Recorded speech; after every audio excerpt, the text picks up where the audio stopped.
next time, I will someone request me to stand up here again. Maybe I will slide. Anyway, Brother Paul, kasi nag-ano siya. He gave us an assignment and he said na we will speak on this week before you. So it was a long time. But I was hoping na alam mo to already eager na this week. Ayaw na niya, so congratulations. So anyway, please open your Bibles to 2 Peter chapter 3.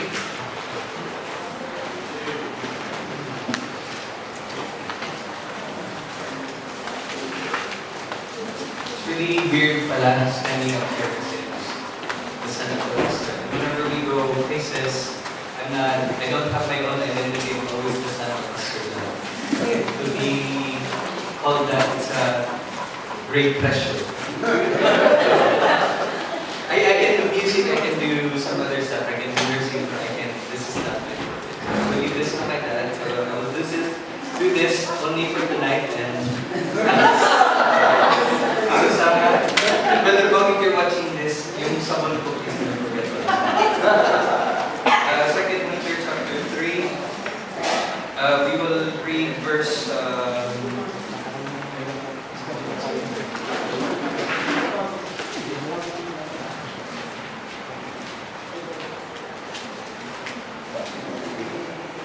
we will reach out verses 14 until verse 18. Let's read it all together. Please stay seated. Starting on verse 13, ready? Nevertheless, we, according to His promise, look forward to the heavens and the earth, where the delight of righteousness. Wherefore, beloved, seeing that you look for such things, be diligent that ye may be found to live in peace, with strong and goodness. And now that the long-suffering glory of God's religion, even as the beloved of the apostles also according to the testimony and opinion that I give unto you, as also the Holy Scriptures, speaking in them of these things, in which are some things hard to be understood, which they are unlearned and unstable as they do also the Scriptures and to the knowledge of their own destruction. Ye therefore, seeing you know these things before, beware lest you also being led away with error of the beginning, fall from your own steadfastness, but grow in grace and the knowledge of our Lord and Savior Jesus Christ. To Him be glory, both now and forever. Amen. Let's pray. Holy Father, we praise you for this evening. Thank you for giving us your time. Thank you for giving us your time. Thank you, Father, for your word that we get to read and study and meditate upon. Pray, Father, that you give me wisdom to share the message that you have placed upon my heart and to people. And be a great preacher that the Holy Spirit will work in our hearts, so that the message will have an effect to each and every one of our lives. This is your son, in Jesus' name. Okay.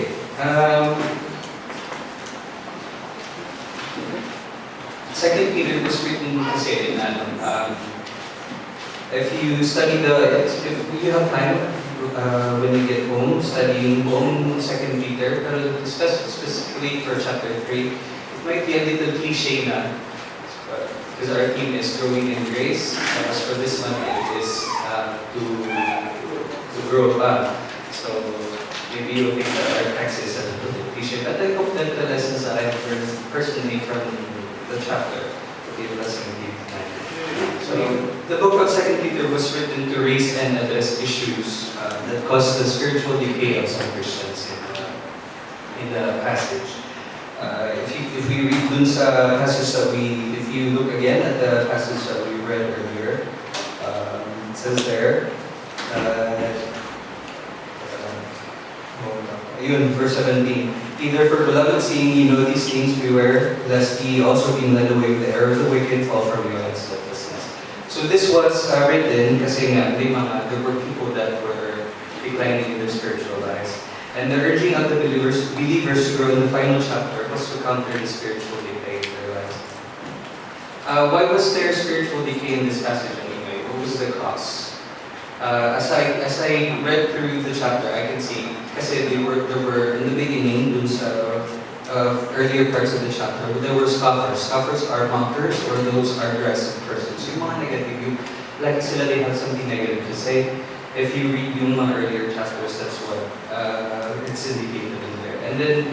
And the verses that we read, there were also unlearned people and unstable people. So these are Christians already. In first, siguro, they're probably not Christians at all. They were scoffers, so the word rising people. But for the latter part of the chapter, there were unlearned people and unstable people. These are people that are probably already Christians, but they have not really grown spiritually for some reason. And then yung mga unstable also, they have, they were taught, but because they were not properly grounded in the Word of God, so they were not pabagawin natin dahil discipline na.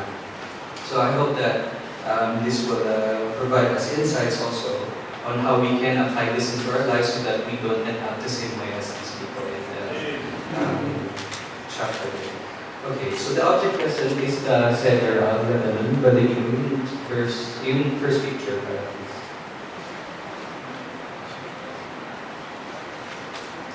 Tagal mo na.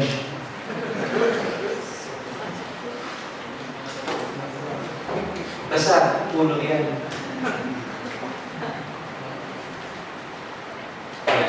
Tonight we will look into what does it take to grow a tree anyway. I don't think we have any botanists here, but also we will simplify it.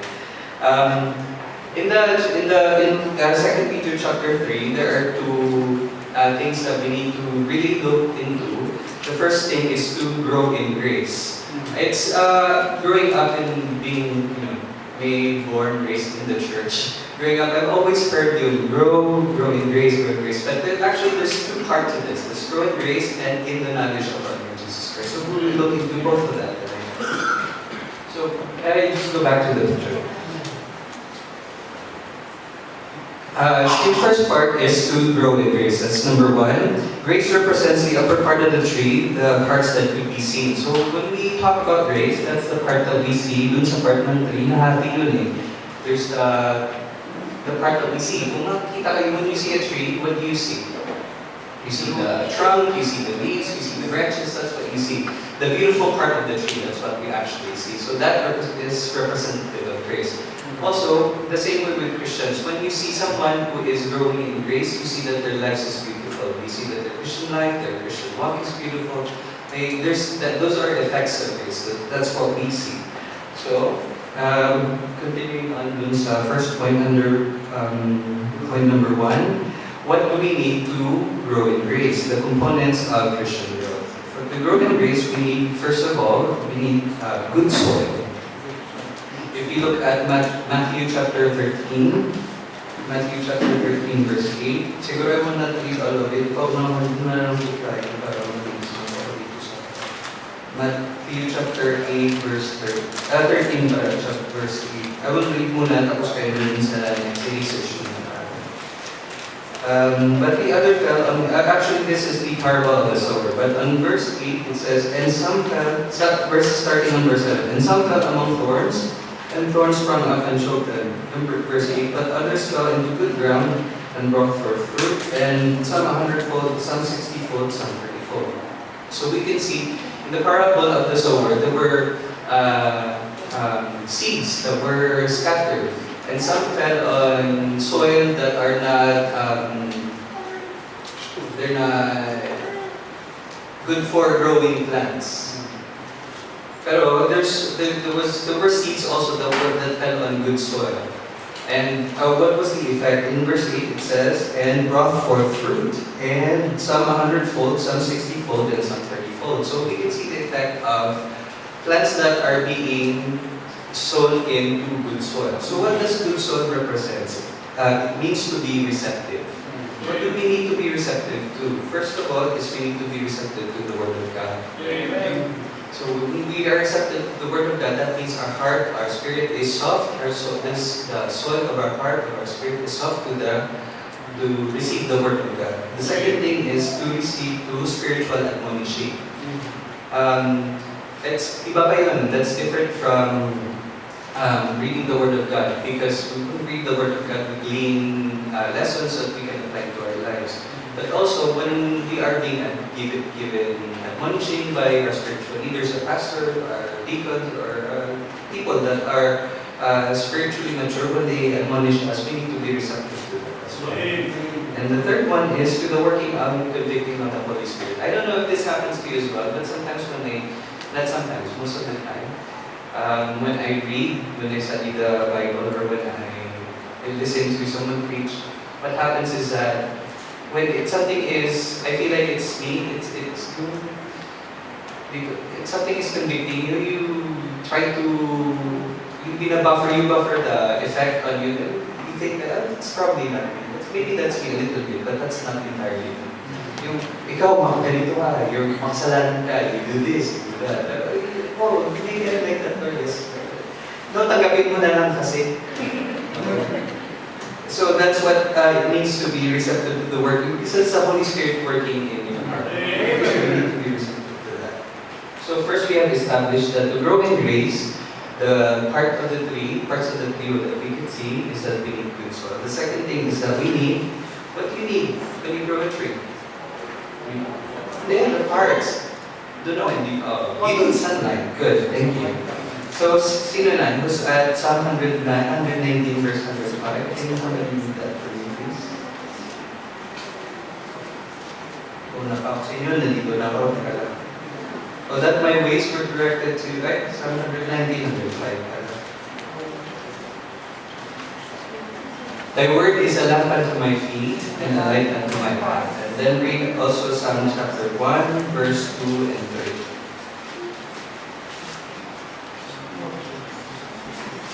Yes?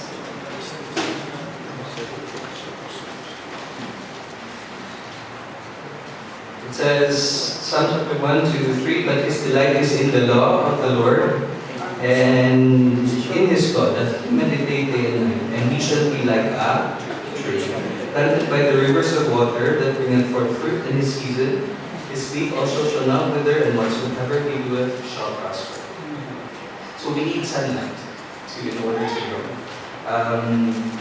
What does sunlight represent? It represents the Word of God.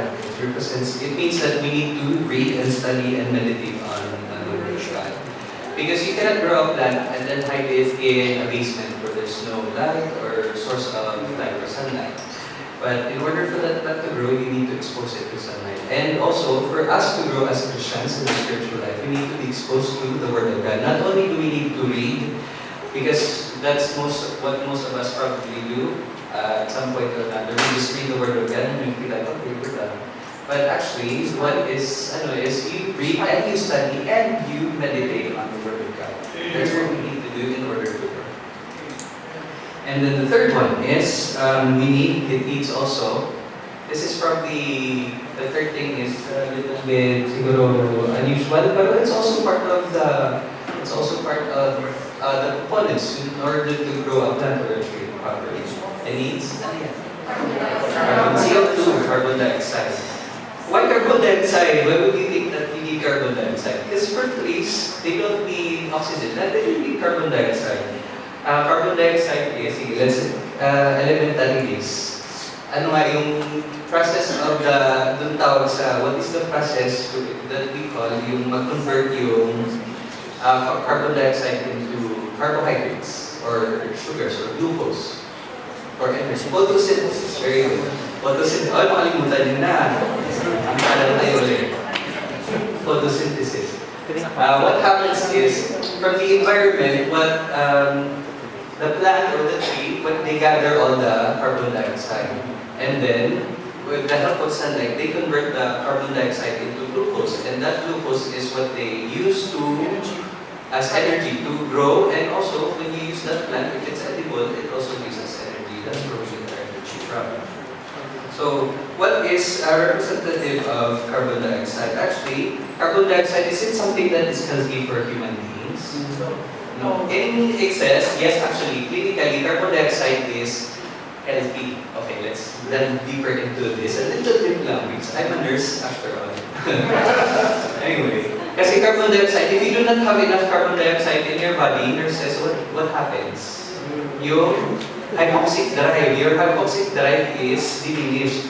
You won't have the urge to breathe, to inhale exhale anymore. That's why when we have patients, we only give them 0.5 or for babies 0.5 liters of oxygen per minute or up to 2 liters per minute. Have you seen patients where they really max out you don't do that in a clinical setting because although it will provide the oxygen for the patient, what will happen? It will diminish all the carbon dioxide in the lungs, which will in turn cause the patient to magtatama rin na yung lungs, hindi na siya mag-breathe kasi nasusupply naman siya ng carbon dioxide. So that's what happens. Actually, we also need a little bit of carbon dioxide in our life, and that is representative of the negative things that that happens to us.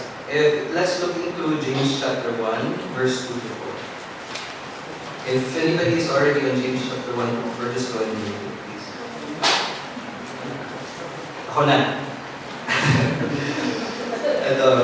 My brethren, count it all joy when you fall into diverse temptations, knowing this, that the trying of your faith worketh patience, but let patience have her perfect work, that ye may be perfect and entire, wanting nothing. So it says that, it says there that count it all joy when you fall into diverse temptations, when you fall into various trials in your life. When various trials come into your life, you count it as joy because that it will also help you grow in your spiritual life. Because what is the effect of those trials that happen in our lives? What's the effect? It produces, knowing this, that the trying of your faith worketh, what does it produce? Patience. And then patience, it produces perfection. Let patience have her perfect work, that he may be perfect and entire, wanting nothing. So we become whole as in our spiritual life. When we also encounter trials, so we also need to take in some CO2 into our lives. Or the negative, we turn it into positive. We don't, pag inabsorb mo yun, don't let it stay as negative into your life. Just like trees, it doesn't remain as carbon dioxide. They take in the carbon dioxide and they turn it into glucose for their own use to grow as trees, and they convert it into oxygen. They release it into the atmosphere so that we can breathe fresh air. So that's the effect. When trials happen to us, we take it as negative things, we turn it into positive, and then we do not take it as negative things also to other people. We also turn it into something positive. So that's the part of grace. That's the part that we see, the parts of the tree that we see. Now let's get into the second part of again, on 2 Peter chapter 3, dun sa last part. 2 Peter chapter 3. It says, grow in grace and in the knowledge of our Lord Jesus Christ. Really, seriously, in my entire life, I have very scarcely heard messages that also tackle both, or it's usually just grow in grace, which is not bad because that's what also is. But for me, this is as important as also growing in grace, because you go back to the picture number 1, Brother Ingrid, because you cannot grow a tree without roots, or you can if you want, but it will not last, it will not flourish like, or it will not stay, it will not last. Look at that, that's a part of that's grace, and this is knowledge. What is representative of knowledge? It represents a part of the tree that we can see, or the root system. What does the root system need to grow? We've discussed 3 things for the water, very good. Because it's the roots it's not the leaves that actually absorb the water. Tayo, when we tend to plants, we spray it with water. It just looks nice on the top part that it's wet or something.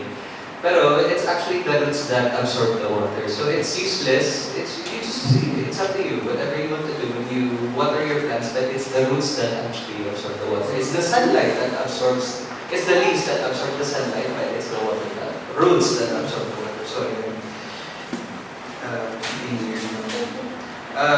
please look into Psalm chapter 1 again. Psalm chapter 1 verse 3. Can somebody read that for me, please? Dito na ako. And he shall be like a tree planted by the rivers of water, that bringeth forth fruit in his season. His leaf also shall not wither.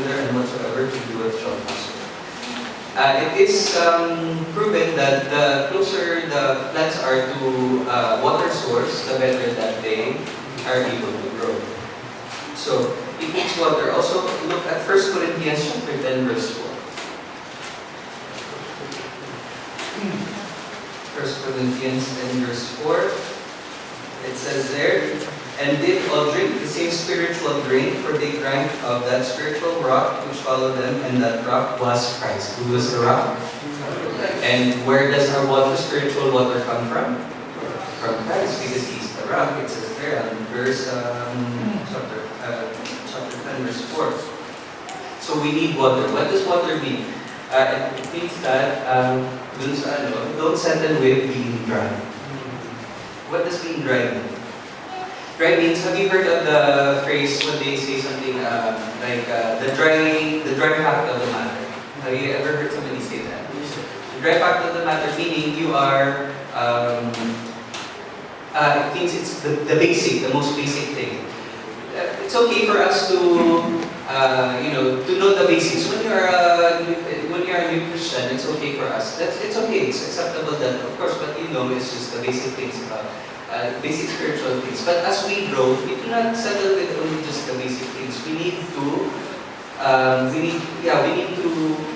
also to. Ano nga? Basta ganun. We need also not the basic things like that. Kasi when we're just being dry, we're being basic. But we need constant supply of hope. We need a constant supply of water so that we also grow. And second thing is that it needs to be fertilized. Fertilizers. Look, why? Look in Luke chapter 13. Luke chapter 13, verse 6 to 9. Yeah. Brother Igor, hindi mo pinamigay yung ano? Kalas. Chapter 13, verse 6 to 9. Thank you. There, it says, verse 6, He spake also the parable, a certain man had a fig tree planted in a vineyard, and he came and sought fruit thereon, and found none. Verse 7, and he said unto the dresser of his vineyard, Behold, these 3 years I have come seeking fruit on this fig tree, and find none. Cut it down, why cumbereth it the ground? Verse 8, and he answered, said unto him, Lord, let it alone this year also, till I shall think about it and dung it. Verse 9, and if it bear fruit, well, and if it not, then after that thou shalt cut it down. Ang nakalagay po dyan, said, then verse 8, yun yung focus, and he said, answering said unto him, Lord, let it alone this year, till I shall think about it and dung it. What happened is, the master keep coming back doon sa fig tree na yun. There was a fig tree, and he kept coming back to that fig tree because he wanted to take the fruit. But what happened is, for 3 years, the tree did not bear fruit. So the tree has been alive and standing there all along, but it's just not a very fruitful tree. So what happened is, the master said, just cut it down, wala namang panahon ng tree na yan. Why would it convert the ground?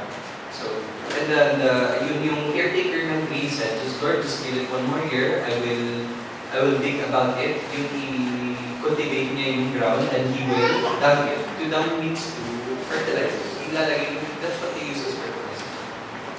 So what happens is, sometimes in our life we are also like that. As we are Christians, we older Christians, we are studying, we're normal, but we are not fruitful anymore, just like that fig tree. So what we need to do to keep growing in the Word, to bear fruit, is that we also need to fertilize it. Fertilize our Christian life. And what do we? What does that represent? To fertilize our life. That means to supplement the soil of our Christian life. And what does supplementing the soil of our Christian life mean? Ano yung mga fertilize ng Christian life? First, yung basics is Bible reading. You read, again, you study and meditate on the Word of God. And then our prayer life, that's also important.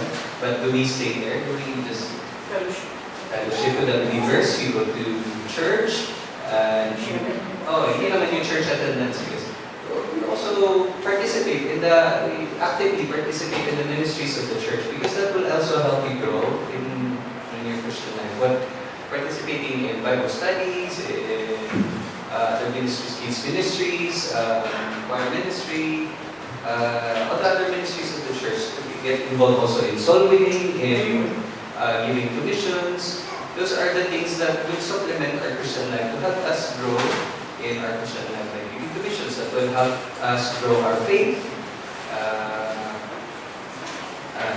Yun. And then the third and the last one, thankfulness. It needs depth. Please depth. D-E-P-H. Lalim. Look at Colossians chapter 2, verse 6 to 7.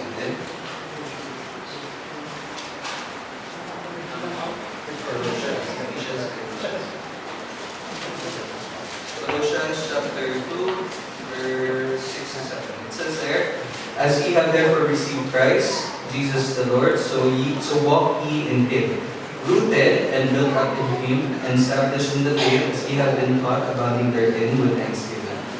And then 1 Corinthians chapter 10, 1 Corinthians 10, and 1 to 4. Moreover, brethren, I would not that ye should be ignorant how that all our fathers were under the cloud, and all passed through the sea. And all were baptized unto Moses in the cloud and in the sea, and did all eat the same spiritual meat, and did all drink the same spiritual drink, for they drank of that spiritual rock that followed them, and that rock was Christ. So not only do we need water, yung roots natin, or our knowledge, needs water, builds up the living dry, and then supplement our Christian life, fertilize it, and it needs them. But kasi pag we go back to the first picture. Ayan. If the soil is shallow, do you think that tree would grow tall? It will only grow as tall as kung ano man kalat, how deep the soil is also. Dun sa center of level, yung object lesson for this message is, I read somewhere that yung tree, however the tree grows, for every foot that the tree grows, yung root niya is 3 times as deep for that tree to grow. So it's important that we grow, but we will also need to deeply root ourselves in the knowledge of our Lord Jesus Christ. It says to be deeply rooted in the knowledge of our Lord Jesus Christ. And again, dun sa 1 Corinthians, kasi Jesus Christ is the rock. Dun sa soil, when we look at yung soil, sometimes, soil also gets eroded, correct? So when the hottest storm comes, like Ompong, signal number 10, itanggal, kahit your roots are deep enough, pero when the hottest storms comes, they also get unrooted. But if you are rooted deeply in the rock, on our rock, which is Jesus Christ, hindi lang dun sa soil, on bedrock itself. Because there are trees that they grow so deep that they penetrate on the bedrock itself. Kung makikita nyo yan, you can Google it na lang. We have time. But kasi there's no more soil, and then yung roots nila, they penetrate into the rock. And then whatever happens, whatever storms come, they don't get uprooted. They might bend or some branches might break, pero they do not get uprooted totally. The tree will still remain because they are deeply rooted not only in the soil but on the rock. And we need to do that as Christians also. Not only we need to deeply root ourselves in the soil, but we need depth dun talaga in our Lord Jesus Christ on our rock.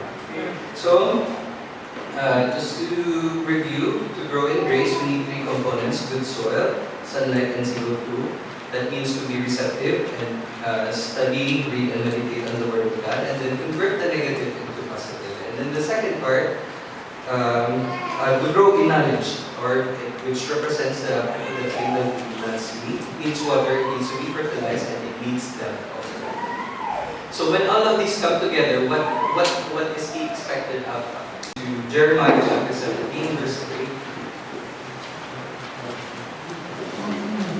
Jeremiah chapter 17, verse 3.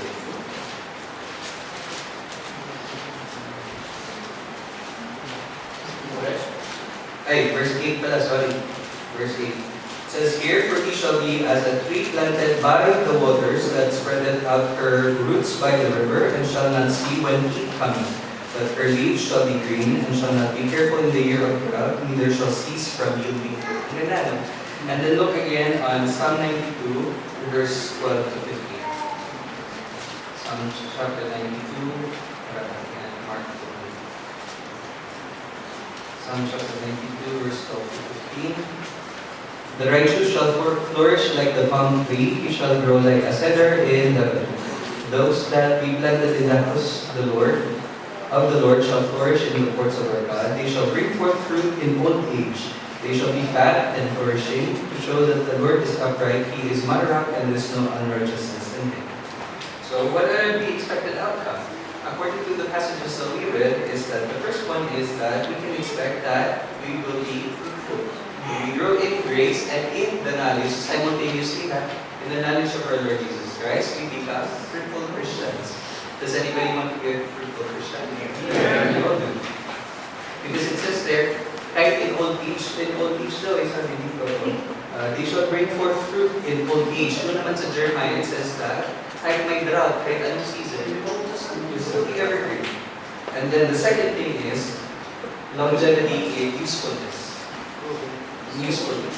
Kasi there are, growing up in the church, seeing a lot of people, at first they start very well.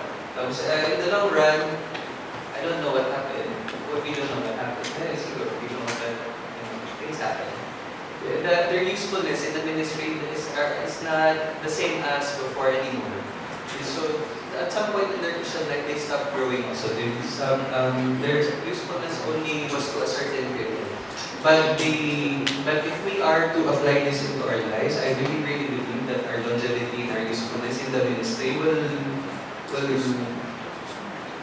really surpass yung time natin dito in Qatar or anywhere else that the Lord will bring us someday. And then the third one is resistant to decay. If you, again, we go back there sa chapter Psalm, it says, there shall bring forth fruit in old age, they shall be fat and flourishing. Matanda na itong tree na ito so does it mean that if you're old, you're no longer useful, you're no longer fruitful, you're so fruitful, you're so useful as well, and you are resistant to decay. Dun sa Jeremiah, it says that even if there are droughts occurring, or whatever the season is, you still remain consistent, you're resistant to decay. Which brings me back dun sa dun sa text na yun. Verse 12, the righteous shall flourish like the palm tree, he shall grow like the cedar of Lebanon. Did you know that the cedar of Lebanon, yung nasa flag na yan, that's the national symbol for Lebanon. Why was it used so many times in the Bible? It's referred to in the Bible, maybe, I think, over 70 times, 71 times, I think. Because that tree, there's something very special about that tree. But we can show yung picture 2 and 3, I think. 3 or 3 and 4. 2 and 3. Okay. Or 3 and 4, I think. No. Pwede sabay. Ayan. That's the center of Lebanon. As you can see, it's growing. What do you think the season is during that time? Summer. Nasa Lebanon yan. So something with the eastern pa rin yan. Minute yan. So it's because you can see, it's clear. So it's hot. So it's summer. And then we show this next one. That one, what do you think the season is? There's snow, but you see, is there anything different about the tree? It still has its leaves. It's still, it's still alive. Quite fresh. So that tree is evergreen. It's whatever the season is. Something special about that tree is that whatever the season, spring, summer, autumn, or winter, it doesn't lose its leaves. It still thrives in summer as well as during the cold season. And also, the usefulness of the tree was used in the building of the temple by Solomon. Did you recall that? That tree, the wood of the tree was used for the building of the temple by Solomon. And also, it was used in ancient times for building ships and stuff. And they need really sturdy woods for that. Yung kay Noah, during his time, they used gopher woods. But lahat na yun, so maybe wala na gopher wood during that. So what they used was, during Solomon's time, was they had cedars of Lebanon. That was one of the strongest wood that they could use for building houses, boats, ships, and stuff. And then also, it had medical properties as well. It will, yung bark niya, I think they used it for for medicine. Yung bark, the sap, yung bark niya. And also, it was also used for mummification in ancient Egypt to preserve yung their royalties. And also, dito, yung sap niya, the sap, yung, what do you call the sap? Lenta or something, whatever. Yun, the sap, it's actually one of the protective of the tree. It's, it protects the tree. Kasi whatever the tree, can you go to picture number 2, I think? Yeah. And may Philippine tree pa kayo dyan, yung Philippine rose. All of these trees are actually these are the tallest trees, considered the tallest trees in the world. But they are all prone to decay because actually, yung cause of their decay is only insect lang, yung bacteria. Just a little infection brought about by insects, nagde-decay na yung mga wood na yan, but not the cedar tree or Lebanon. Because the sap, it protects itself from insects, from infection from insects. Anyway, so going back, there's a lesson. The first is fruitfulness, and the second one is longevity, usefulness, and the third one is resistant to decay. So just like the cedar of Lebanon, it doesn't matter what season it's grown, it still thrives, and then its usefulness, the scope of its usefulness is very wide. It's used for medicinal purposes, it's good for construction purposes, and then it's also resistant to decay. So isn't that beautiful if we apply this? If we grow in grace and in the knowledge of our Lord Jesus Christ, that these effects or these outcomes also are manifest in our lives. We are fruitful, we are useful, we are resistant also to decay. I really hope that will be true for all of us here. And in conclusion, thank you very much. As Christians, it is good that we grow not only in grace but also in the knowledge of our Lord Jesus Christ. So whenever we study the Word of God, especially in sa ating text, it's good that we grow, but it's also we need also to consider the other part of that verse, which is to grow in the knowledge of the Lord Jesus Christ. Because those two need to go hand in hand. Because you cannot grow a tree without growing its roots again. And then the approach, in that way, the approach is more holistic, and thus the result is more enduring. In nursing, which is something we call the holistic approach to healthcare. When a patient comes in, let's say a patient is diabetic and comes to the hospital with a laceration, so we need to treat the injury because the patient comes into the hospital. But we need to look at why the laceration is taking long why the laceration is like that, why is it taking long for the laceration to heal. We need to consider the medical history of the patient. So you would think, oh, the patient is diabetic. So what do you treat? You do not treat only the laceration. You take care of that. You also treat yung diabetic, the underlying cause. And what also are the other effects that diabetes might have on the patient? It will cause eyesight problems with eyesight, glaucoma, or diabetic retinopathy. That's ayun. Basta marami siyang mga effects. So what you need to do is, when you're a healthcare provider, you need to provide holistic healthcare. You not only treat the presenting symptoms, but you also treat the underlying factors and everything that might be related to that case. So that's also what we need to do with our Christian life. It's holistic approach if we grow in grace and in the knowledge of our Lord Jesus Christ. Tapos, growing in grace will also allow Christian to flourish for a time.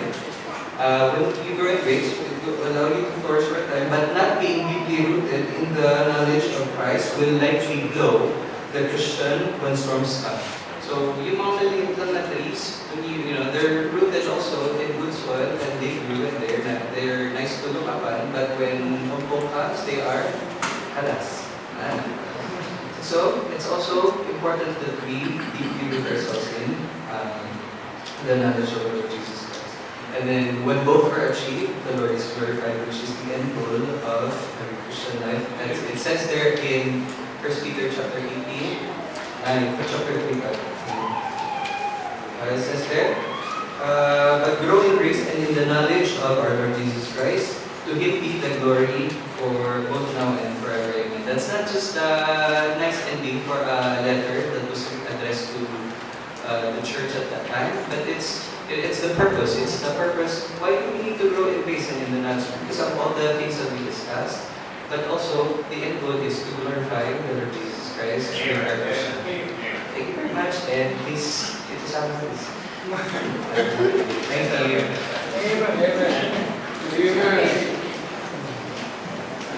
So we went to the environment I think we heard the simple message coming from the Word of God that reminds us of the importance of growing in grace and in the knowledge of our Lord and Savior Jesus Christ.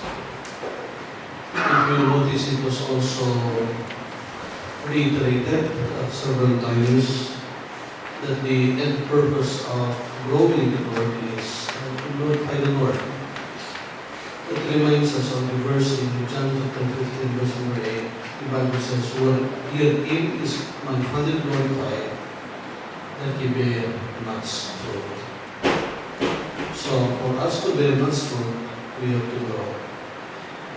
So when we grow, we bear fruit, the Lord is glorified.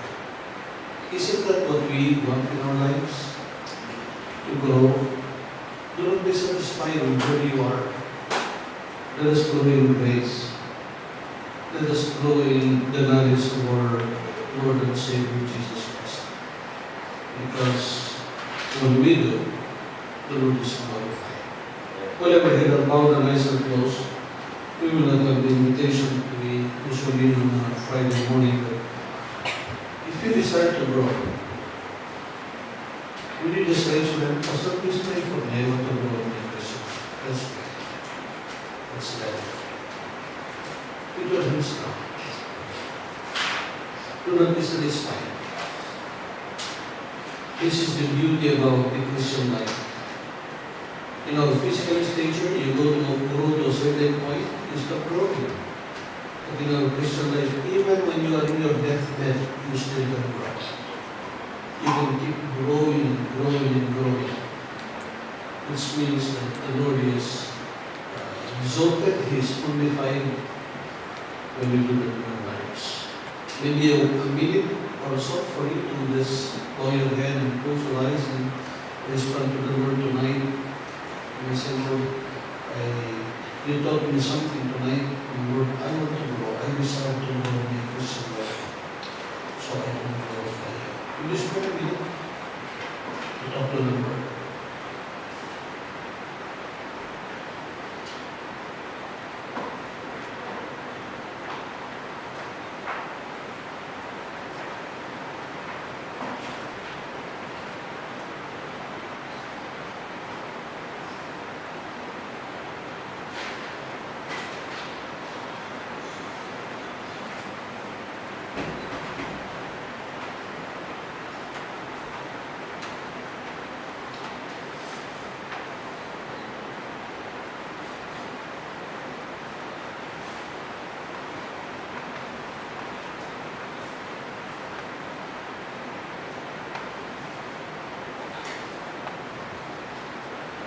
Our loving Heavenly Father, we came to church tonight with longing in our heart that you will meet with us and that you will speak to us.